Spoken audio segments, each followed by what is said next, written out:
পরীক্ষা করতে পারতো? যেমন কুকুর, গরু, ছাগল, পশু পাখি, এদের কি কোনো পরীক্ষা আছে? না, ওদের ভিতরে আল্লাহ একটা রাস্তায় দিয়ে রাখছে যে তুমি এইভাবেই চলবা, তোমার কোনো হিসাব নিকাশ নাই। কিন্তু মানুষের হিসাব নিকাশ আছে না নাই? আছে। কিয়ামতে মানুষের হিসাব দিতে হবে। কি কারণে? আল্লাহ এই যে তাকে দুইটা রাস্তা দিয়ে দিয়েছে, ভালো রাস্তা দিছে, খারাপ রাস্তা দিছে। এবার তুমি কোন দিকে যাইবা? এবার বান্দা যখন ইচ্ছা করে যে আমি খারাপ রাস্তায় যাব, আল্লাহ তাআলা তার জন্য জাহান্নাম রেডি করেন এবং আল্লাহ তাআলা সেই খারাপ রাস্তায় যাওয়ার জন্য তার রাস্তাকে আল্লাহ আরও সহজ করে দেন যে তুমি এই দিকে যাইতে চাচ্ছ, ঠিক আছে যাও, তোমাকে আমি স্বাধীনতা দিছি। আবার কেউ ভালো দিকে যাইতে চাচ্ছে, আল্লাহ বলে যে ঠিক আছে আমি তোমাকে ভালো দিকে যাওয়ার রাস্তা সহজ করে দিলাম, এবং সেইটা আল্লাহ তাআলা তখন বাস্তবায়ন। শব্দের অর্থ হচ্ছে নির্ধারণ করা। কদরুন শব্দ থেকে এসেছে। তো তাকদির শব্দের অর্থ হচ্ছে কোনো কিছু নির্ধারণ করে দেওয়া। অর্থাৎ আল্লাহ সুবহানাহু ওয়া তাআলা তিনি আমাদের জন্য যেটা নির্ধারণ করেছেন সেটি হচ্ছে তাকদির। এই তাকদির এর মাসআলাকে কেন্দ্র করে বা তাকদিরকে কেন্দ্র করে মোটামুটি 3 ধরনের চিন্তা চেতনা বা 3 ধরনের মতবাদ আমাদের সমাজে প্রচলিত আছে। শুধুমাত্র সমাজে না, বিশ্বে প্রচলিত আছে বলা যায়। একটা হচ্ছে, এক শ্রেণীর মানুষ মনে করে যে সব কিছুই হচ্ছে পূর্ব নির্ধারিত আল্লাহ তাআলার পক্ষ থেকে। তো যেহেতু সব কিছু আল্লাহ তাআলার পক্ষ থেকে পূর্ব নির্ধারিত, আল্লাহ তাআলাই যেহেতু সব কিছু করাচ্ছে, সুতরাং এইখানে বান্দার কোনো হাত নাই। তাহলে বান্দার যদি এখানে কোনো হাত না থাকে, বান্দার যদি কোনো ক্ষমতা না থাকে, বান্দা যদি নিজের ইচ্ছায় কিছু না করে, তাহলে সে যতই অপরাধ করুক, যতই দোষ করুক, তাকে কি শাস্তি দেওয়া যাবে? কি শাস্তি দেওয়া যাবে? আমি কোনো অপরাধ করি নাই, তাহলে আপনি আমাকে শাস্তি দেবেন কেন? আপনি আমাকে জোর করে করাচ্ছেন। এজন্য অনেকে বলে থাকে যে কি পুতুল যেমনে নাচাও তেমনে নাচে, পুতুলের কি দোষ? মানে একটা পুতুলকে আপনি যেমনে নাচাচ্ছেন, পুতুল তো সেইভাবেই নাচতেছে। তো এখানে পুতুলের দোষ কোন জায়গায়? তো মানুষের সব কিছুই যদি পূর্ব নির্ধারণ থাকে, আল্লাহ তাআলাই যদি সব কিছু নির্ধারণ করে দিয়ে থাকে, তাহলে এখানে মানুষের আর দোষ কোন জায়গায়? এটা হচ্ছে এক ধরনের মতবাদ। আরেক শ্রেণীর মানুষ মনে করে যে এখানে আল্লাহর কোনো ইচ্ছা নাই, আল্লাহর কোনো ক্ষমতা নাই, মানে আল্লাহ মানুষকে দিয়ে কিছু করাচ্ছে না, বরং সব কিছুই আমরা বান্দারা করতেছি, নিজেদের ইচ্ছায় আমরা করতেছি। আমি পাপ করতেছি আমার ইচ্ছায়, ভালো কাজ করতেছি আমার ইচ্ছায়, কোনো জায়গায় ভালো ফলাফল আনতেছি আমার ইচ্ছায়, ব্যবসায় সফলতা আনতেছি আমার ইচ্ছায়, আবার ব্যর্থও হচ্ছে আমার মানে কাজের কারণে, ইচ্ছার কারণে। তো সুতরাং এখানে আল্লাহর কোনো হাত নাই। এজন্য যেহেতু সব কিছু আমার একমাত্র ইচ্ছার দ্বারাই নির্ধারিত হচ্ছে, এখানে আল্লাহর কোনো ক্ষমতা নাই, পুরাটা ক্ষমতাই হচ্ছে বান্দার, আর এই কারণেই বান্দা শাস্তি পাবে। এটা হচ্ছে 2 নম্বর মতবাদ।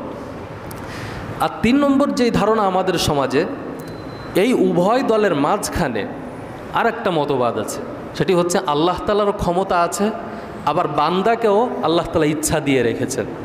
মানে আল্লাহ তাআলার ইচ্ছা ছাড়া কোনো কিছু বাস্তবায়ন হয় না। আবার আল্লাহ তাআলা বান্দাকেও একটা স্বাধীনতা দিয়েছেন, ইচ্ছা শক্তি দিয়েছেন যে তুমি ইচ্ছা করতে পারো, তুমি স্বাধীন, তোমাকে এই স্বাধীনতা দিলাম, তোমাকে আমি এই 2টা রাস্তা দেখিয়ে দিলাম, এবার তুমি ঠিক করো যে তুমি কোন দিকে যাবা। তো এখন বান্দা সে তার বিবেক খাটিয়ে, বুদ্ধি খাটিয়ে সে চিন্তা করে যে না আমি ভালো দিক যাব নাকি খারাপ দিকে যাব। এবার বান্দা যখন সে ভালো দিক অথবা খারাপ দিকে যেতে চায়, তখন সেইটার বাস্তবায়ন করে দেন কে? আল্লাহ। আল্লাহর ক্ষমতায় সেটা বাস্তবায়ন হয়, বান্দার বাস্তবায়ন করার ক্ষমতা নাই। বান্দাকে আল্লাহ ইচ্ছা শক্তি দিছে, কিন্তু বান্দা বাস্তবায়ন করতে পারে না। তো আল্লাহ তাআলা এই যে ইচ্ছা শক্তি দিল বান্দার ভিতরে, কেন দিছে? লিয়াবলুয়াকুম আইয়ুকুম আহসানু আমালা, যাতে আল্লাহ তাআলা বান্দাকে পরীক্ষা করতে পারেন। কারণ আল্লাহ যদি বান্দাকে একটা রাস্তায় দিয়ে দিত, তাহলে কি পরীক্ষা করতে পারতো? যেমন কুকুর, গরু, ছাগল, পশু পাখি, এদের কি কোনো পরীক্ষা আছে? না, ওদের ভিতরে আল্লাহ একটা রাস্তায় দিয়ে রাখছে যে তুমি এইভাবেই চলবা, তোমার কোনো হিসাব নিকাশ নাই। কিন্তু মানুষের হিসাব নিকাশ আছে না নাই? আছে। কিয়ামতে মানুষের হিসাব দিতে হবে। কি কারণে? আল্লাহ এই যে তাকে 2টা রাস্তা দিয়ে দিয়েছে, ভালো রাস্তা দিছে, খারাপ রাস্তা দিছে। এবার তুমি কোন দিকে যাইবা? এবার বান্দা যখন ইচ্ছা করে যে আমি খারাপ রাস্তায় যাব, আল্লাহ তাআলা তার জন্য জাহান্নাম রেডি করেন এবং আল্লাহ তাআলা সেই খারাপ রাস্তায় যাওয়ার জন্য তার রাস্তাকে আল্লাহ আরও সহজ করে দেন যে তুমি এই দিকে যাইতে চাচ্ছ, ঠিক আছে যাও, তোমাকে আমি স্বাধীনতা দিছি। আবার কেউ ভালো দিকে যাইতে চাচ্ছে, আল্লাহ বলে যে ঠিক আছে আমি তোমাকে ভালো দিকে যাওয়ার রাস্তা সহজ করে দিলাম, এবং সেইটা আল্লাহ তাআলা তখন বাস্তবায়ন করেন। তো এই যে আল্লাহর ইচ্ছা এবং বান্দার ইচ্ছা, এই দুইটা মিলায়ে হচ্ছে আহলুস সুন্নাত ওয়াল জামাতের আকীদা। কিন্তু আমরা অনেকে এই জিনিসটাই মানে বুঝতে ব্যর্থ হই, এই যে মাঝখানের যে জিনিসটা, এটা আমরা বুঝতে ব্যর্থ হই। হয়তো একদম প্রান্তিক চলে যায়, যে হয়তো পুরাটাই আল্লাহর মানে বাস্তবায়ন করান আমাকে দিয়ে, অথবা আল্লাহর কোনো ক্ষমতা নাই, পুরাটাই বান্দা বাস্তবায়ন করেন। তো সুতরাং এই ধারণা থেকে আমাদের বের হয়ে আসতে হবে, এবং তাকদীর সম্পর্কে বুঝতে হলে, তাকদীরের উপরে যদি আমরা ঈমান আনতে চাই, তাহলে পরিপূর্ণ তাকদীরের উপরে ঈমান আমাদের তখনই হবে যখন আমরা 5টা জিনিসের উপরে ঈমান আনবো। কয়টা? 5টা। তাকদীরের উপরে বিশ্বাস করতে হলে আপনার এই তাকদীর সংশ্লিষ্ট 5টা বিষয়ের উপরে বিশ্বাস রাখতে হবে। 1 নম্বর হচ্ছে আল্লাহ তাআলার জ্ঞান, অর্থাৎ আল্লাহ তাআলা সব কিছু জানেন।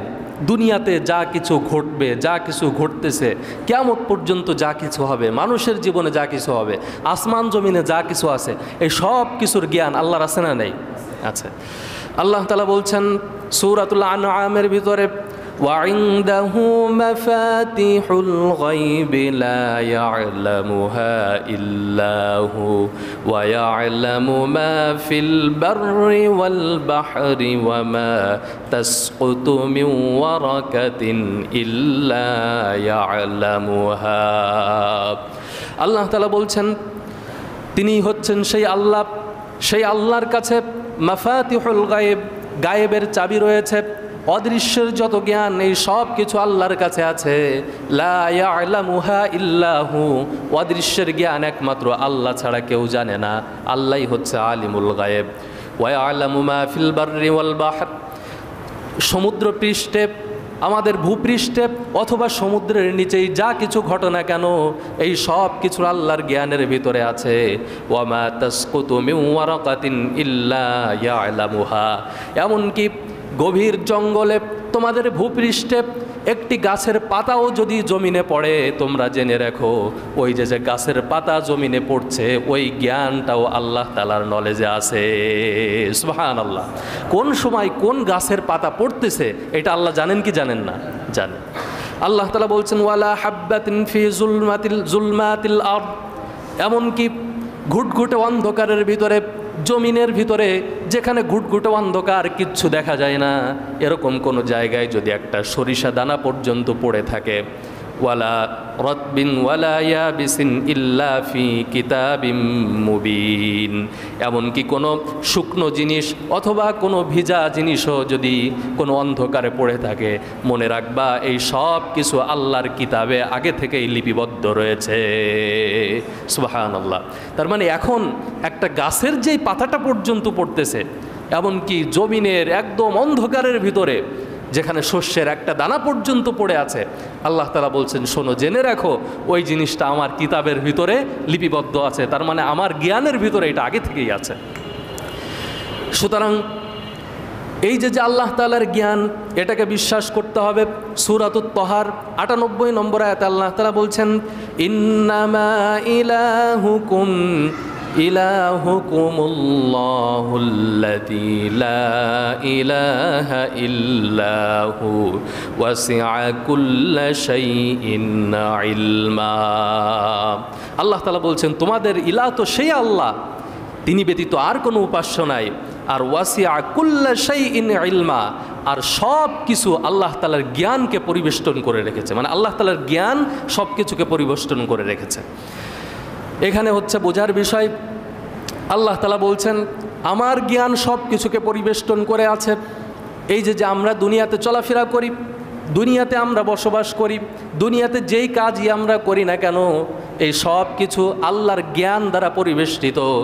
কিন্তু মনে রাখতে হবে আমরা আল্লাহর জ্ঞান দ্বারা যেভাবে পরিবেষ্টিত, আরও অনেক কিছু আমাদেরকে পরিবেষ্টন করে রেখেছে। যেমন আমরা যদি এই মসজিদের ভিতরে বসে আছি, আমাদেরকে মসজিদটা পরিবেষ্টন করে রেখেছে। আবার আপনি যদি ফাঁকা জায়গায় বসবাস করেন, সেখানে আপনাকে আকাশটা পরিবেষ্টন করে রেখেছে। আবার যদি আপনাকে কিছুই পরিবেষ্টন করে না রাখে, তাহলে সময় আপনাকে পরিবেষ্টন করে রেখেছে। মানে আমরা কিছু না কিছুর ভিতরে সবসময় আছি। আকাশ আমাদেরকে পরিবেষ্টন করে রেখেছে, কিন্তু আল্লাহকে কি আকাশ পরিবেষ্টন করে রাখছে? আল্লাহ কোথায়? আরশের উপরে। তো আল্লাহকে কোনো কিছু পরিবেষ্টন করে রাখে নাই, আল্লাহ সব কিছুর ঊর্ধ্বে। কিন্তু আমরা তো অন্য সব কিছুর নিচেই। এখন আমাকে আসমান পরিবেষ্টন করে রেখেছে, আরও একটা জিনিস আমাদের পরিবেষ্টন করে রেখেছে, সেটা হচ্ছে সময়। এই সময়ের ব্যাপারে সায়েন্টিফিক অনেক ব্যাখ্যা আছে, যেটা সম্পর্কে আলোচনা করতে গেলে মানে 2-3 ঘন্টা শুধু সময় সম্পর্কে আলোচনা করা দরকার। তো এখন ওই সায়েন্টিফিক দিকে আর যাচ্ছি না।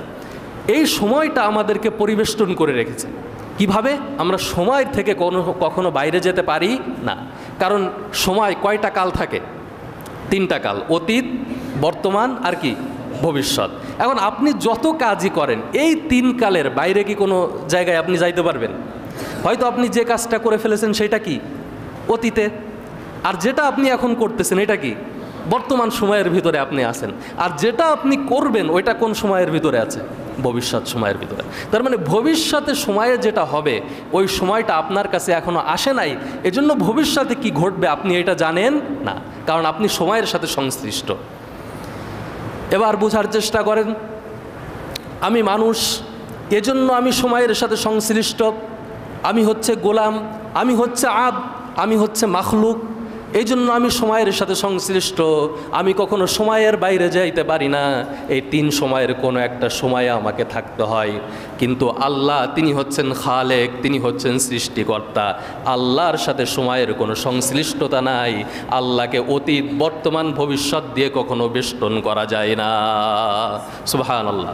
আল্লাহর কাছে কোনো অতীত, বর্তমান, ভবিষ্যৎ নাই, কারণ আল্লাহ তাআলা অতীত, আমাদের অতীতও যেমন জানেন, সেই সৃষ্টির শুরুও যেমন জানতেন, এবং ভবিষ্যতে কি হবে ওইটাও আল্লাহ তাআলার কাছে একদম সমান। আল্লাহর কাছে কোনো অতীত, বর্তমান, ভবিষ্যৎ নাই, কারণ সময়টাকেও সৃষ্টি করেছেন কে? আল্লাহ। সময়টাকেও আল্লাহ সৃষ্টি করেছেন। কারণ আমরা সময়টাকে কিভাবে পরিমাপ করতে পারি? এই যে চন্দ্র, সূর্য, এই যে আমরা দেখতেছি, এই চন্দ্র সূর্যের মাধ্যমেই তো আমরা সময়টাকে মাপি। এইটা যদি না থাকতো তাহলে কি আমরা সময় মাপতে পারতাম? মাপতে পারতাম না। তো সুতরাং এই যে চন্দ্র সূর্য, এটাকে আবার সৃষ্টি করেছেন কে? আল্লাহ। তার মানে সময়কে আল্লাহ সৃষ্টি করেছেন। প্রিয় ভাইয়েরা আমার, এজন্য আল্লাহ তাআলা বলছেন ওয়াসিআ কুল্লা শাইইন ইলমা। আল্লাহর যে জ্ঞান, আল্লাহর যে ইলম, এই সব কিছু, দুনিয়ার সব কিছুকে বেষ্টন করে রেখেছে। তোমার অতীত, তোমার বর্তমান, তোমার ভবিষ্যৎ, তোমার জীবনের যা কিছু, এই সব কিছু আল্লাহর জ্ঞানের ভিতরে আছে। আল্লাহ তাআলা সূরাতুল হাদিদের বলছেন হুয়াল আউয়ালু ওয়াল আখিরু ওয়াজ যাহিরু ওয়াল বাতিনু ওয়া হুয়া বিকুল্লি শাইইন আলীম। আল্লাহ তাআলা বলছেন তিনিই হচ্ছেন প্রথম, আর তিনিই হচ্ছেন শেষ, তিনিই প্রকাশ্য, তিনিই অপ্রকাশ্য, আর তিনি সব কিছু জানেন। সুবহানাল্লাহ। দেখেন আল্লাহ তাআলা কি বলছেন, তিনিই প্রথম আবার তিনিই শেষ। আমরা মানুষ, আমরা কি প্রথম আবার শেষ হইতে পারি? না। একটা জিনিসের যেটা প্রথম সেইটা শেষ না। যেমন এই যে মোবাইল, আমি যদি এই দিক থেকে ধরি তাহলে এইটা হচ্ছে প্রথম, আর এই দিক দিয়ে যাইতে যাইতে এটা শেষ। এই প্রান্তই প্রথম আর শেষ হয় না। কিন্তু আল্লাহ তাআলা কেন বললেন আমিই প্রথম, আমিই শেষ? আবার বলছেন আমিই প্রকাশ্য, আমি অপ্রকাশ্য। তার মানে হচ্ছে আল্লাহকে আপনি কোনো কিছু দিয়ে বেষ্টন করতে পারবেন না। কোনো স্থান দিয়ে আল্লাহকে বেষ্টন করা যায় না, কোনো সময় দিয়ে আল্লাহকে বেষ্টন করা যায় না। এই সব কিছুর ঊর্ধ্বেই হচ্ছেন আল্লাহ সুবহানাহু ওয়া তাআলা। এজন্য আল্লাহ